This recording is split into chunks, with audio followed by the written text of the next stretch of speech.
Awesome.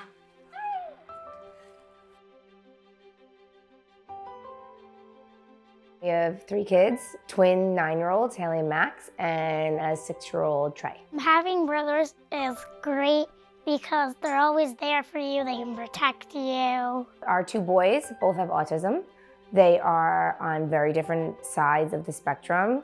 Max is more social behavioral autism, and Trey is what you would consider profound autism. He's nonverbal, non-potty trained. Hailey is what you would consider a neurotypical child. I now have 3 kids in 3 different elementary schools. It is exhausting, it's all we know, and we're making it work as a family.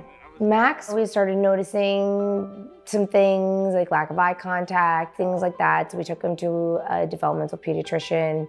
We were able to get him into early intervention. Then we kind of turned him around than what we thought was going to become profound autism. I am sillier. Are you sillier? Yep.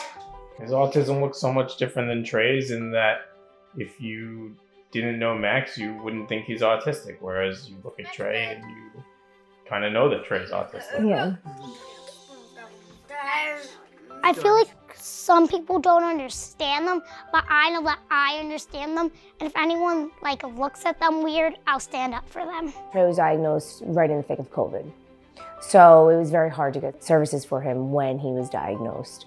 So that kind of put a roadblock into our plans with getting him services. I like to say that Trey's the best person that we know. You've seen him, he's awesome. What brought us to Mount Sinai was kind of luck, looking for a new developmental pediatrician. And we live so close to Manhattan, we have no problem driving into Manhattan. We have some family who lives there, so it'd be fine. So I reached out to Mount Sinai for a doctor, and I somehow got rerouted to the Seaver Center. And they said, we don't do that, but we have all these clinical trials. Would you be interested in this?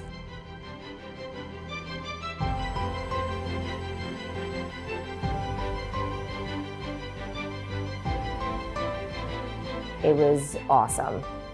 So that was definitely a big deal for us because it's something that affects us a lot. His sleep improved. Yep, that too. Which made a huge difference for us because he's not a good sleeper.